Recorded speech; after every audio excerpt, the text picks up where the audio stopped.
maglagay ng game sa Playnite, click mo lang to. Then add game, scan automatically. Then scan folder.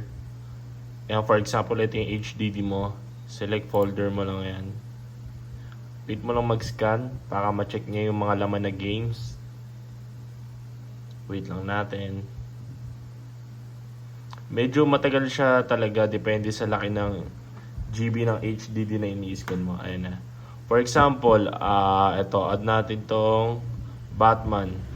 Ito. Make sure lang na same letter yung ina-add mo. Minsan kasi may letter dyan na iba. Dapat same letter lagi. Ito, puro iyan. Ayan. So, puro ilang i-add mo and EXE dapat siya. Ayan, tol.